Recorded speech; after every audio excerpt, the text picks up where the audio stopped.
All kids should be playing board games. I think we should talk about that now.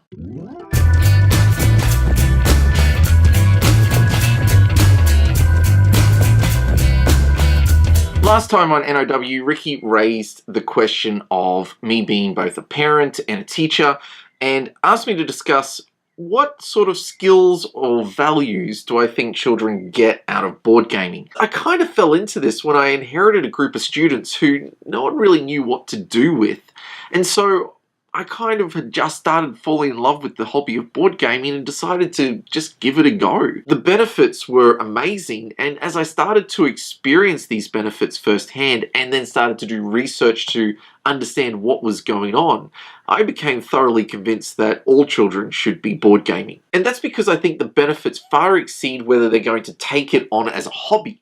I'm not suggesting that students need to do this because they'll like it and they'll want to become hobbyists or get their own board game collection. No, I just think that they should be doing these things because A, it improves engagement, B, it improves their ability to think, C, it starts to attack issues or skills which aren't easily taught in the classroom that have to do around emotions and habits of mind.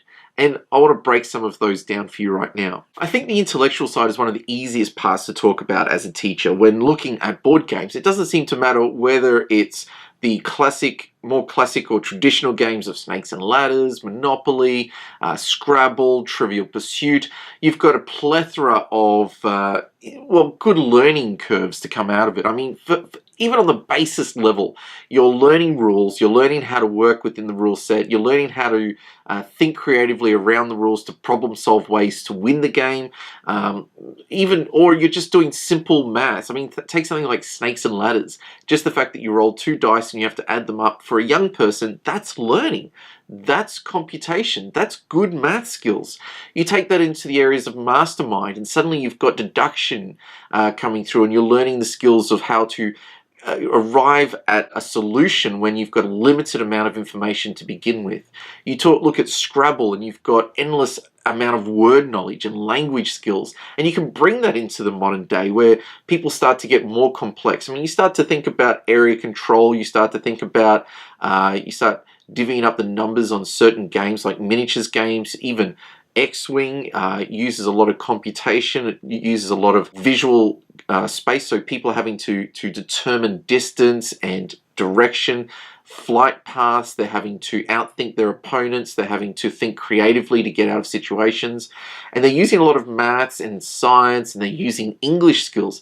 Think about modern day games like even Wits and Wagers, Unspeakable Words. The number of games is almost endless. The fact is that playing a game is engaging you on an intellectual level.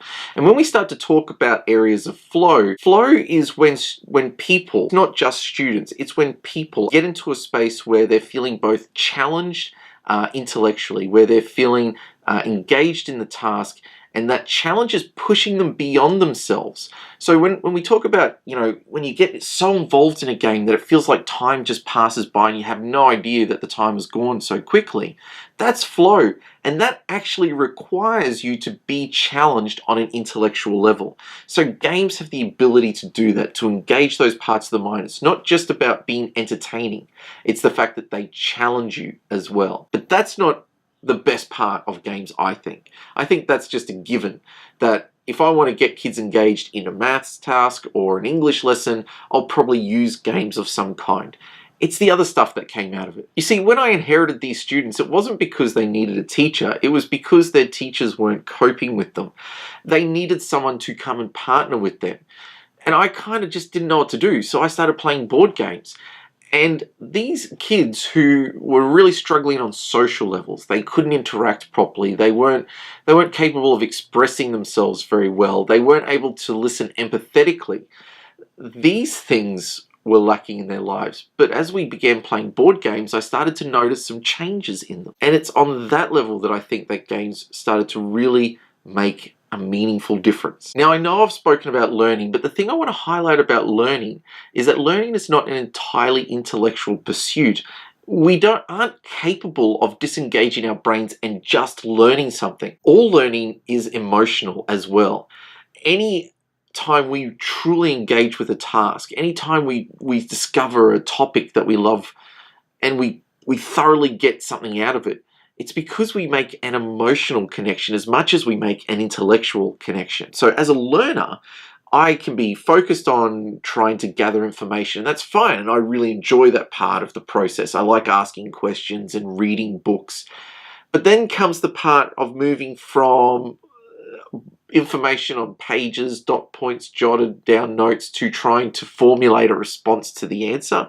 And that's often when I find my emotions dip rather suddenly. Some educational writers talk about it in terms of streams and rivers, and how sometimes they go fast flowing, but sometimes they get blocked up, and sometimes you have to break through and then it speeds along again. And that's kind of what the learning journey is like. There are a lot of times when we get blocked emotionally and intellectually. Sometimes we just struggle with the emotional side to feel like we're engaged or we want to be there. And in part, we have to find the strength and the strategies to keep working through. That's something that games offers in a very condensed moment. Even if it's a long game of an hour or through to 3 hours, or a short game, sometimes there's those moments where you really just have to come to terms with the rules and understand what's going on. Learning the game, learning the rules of the game is one thing, and that could require a bit of an emotional journey.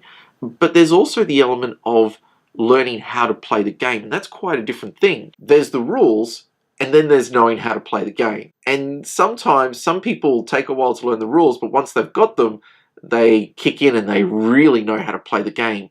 And others can learn the rules quick enough, but really not understand the best decision to make or the best move to make or when the right timing is to do certain things. And so they seem to struggle a bit more. Either way, whether either of those are true or whether neither of those are true for any given player, a lot of the times in any game, there will be those moments where we really have to press ourselves to think more clearly, to push through that sort of downtime in a game or that emotional frustration of, I want to do this, I want to achieve this goal, but this person's in my way, or dealing with the frustration of someone made a move and now I have to find a way to counteract that, or it's totally stuffed up my plan and now what do I do? As we played our games, a lot of the times I would ask questions that got kids to reflect on what was happening for them inside. What are you thinking right now? How do you feel about this? What's happening for you? What process are you going on? This opened up the doorway to having meaningful conversations about thinking processes and how people are feeling and how they're going to respond in spite of how they're feeling. It opens up the door for conversations about things like resilience or perseverance. Sometimes even having a little bit of courage, not being sure if it's the right decision, but just being willing to make that decision, to go with it, or not knowing if now's the right time to push, but deciding to go anyway and seeing the results. And the best part is sometimes those results is failure. And that, to me, is just absolutely essential, is that games provide a safe environment to fail. Failure is one of the hardest things to teach young people, and in fact, as they get older, it seems almost ingrained in them that avoiding failure is a real issue. It's something we question a lot in teaching. A lot of times, even with the very questions we ask, students go from wanting to find the answers to questions to wanting to give the correct answer regardless. Let me give an example. As students get older, they start to ask not about what they should do in a task or how to do a task, but what do they need to do in a task to get a good grade? And that's kind of disappointing. It's disheartening because it means that they're losing that desire to explore, or that desire to take chances. And they're only looking for what it takes to get the right mark, or what it takes to do what they have to do to get through the subject. Even more so, they start to pull back on answering questions in class. Because a lot of the time, the students who are getting praised are the ones who are getting the answers right. And so they internalize that and think that answering questions are about knowing the correct information instead of giving it a go. In board games, that information is often withheld from everybody. And so giving things a go is the only way you find out if a strategy or a tactic or a decision is going to work or not. And that's your feedback loop, is success or failure. And a lot of the times, it's failure. And that's okay, because in a board game, it's safe to fail. You don't lose anything. You don't get a bad mark on your report card. You don't have to take home a failed assignment to your parent to get signed. If you fail a board game, you just reset and try again and again and again and again. That's what I love about board games. That's absolutely essential for young people to learn that failure is just a part of the learning process and a necessary part. Being able to fail, having the courage to give things a go, is how you be a successful anything.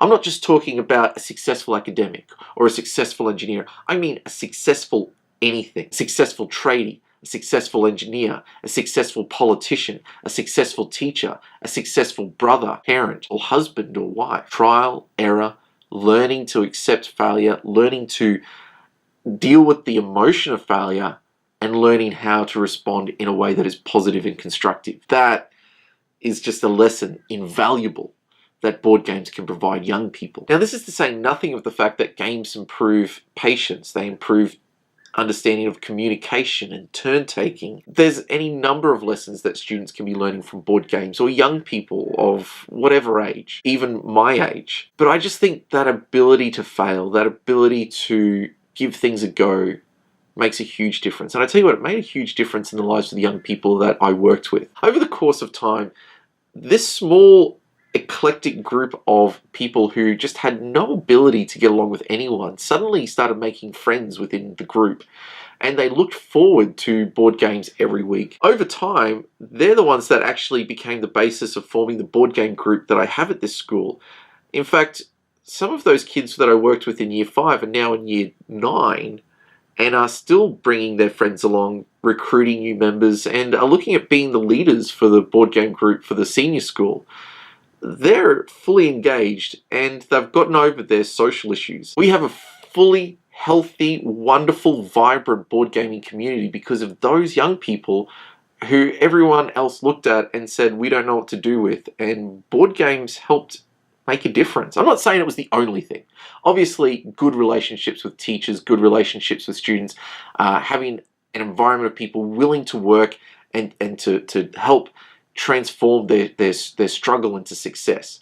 Clearly, that was all part of it, but I can't help the fact that these people still see board games as something of such a positive experience, they just want to bring more people in. And I think the results speak for themselves. But that's just a taste of why I think board games are so amazing and why I think every student should be playing them. Not because I think that they should learn to love board games or start their own collection, but because I think that there's so much of value in a board game. There's absolute lessons that need to be learnt by young people that I just don't see why I would hold back or not give them the opportunity to have those experiences for themselves. Now, I'm just not going to move on there. I've got a question for you too, Ricky. As we've been designing our board game together, I've been thinking a lot about how to make asymmetry and symmetrical games and trying to get games that work well together and create some sort of balance, what balanced gameplay is. And so I'm wondering if you can share your thoughts on balance in board games. Is it always essential? What are the best ways to do it? Maybe I'm just getting you to do my homework for me. But how do I achieve balance, and what should balance look like in a board game? But look, I'm going to leave it there. Thank you for your time. Thanks for watching this video. If you like this video, please hit the like button. If you like what we're doing, please hit that subscribe button. We love to have you a part of our community. If you want to see more of what we're doing, you can reach out to Ricky or myself on Instagram or on Twitter. We'll have those at the end of the show. Or you can check out my articles on at Gamerpalooza. That's www.gamerpalooza.com.au. We'll see you next time on NOW. Until then, that's all for now. Bye.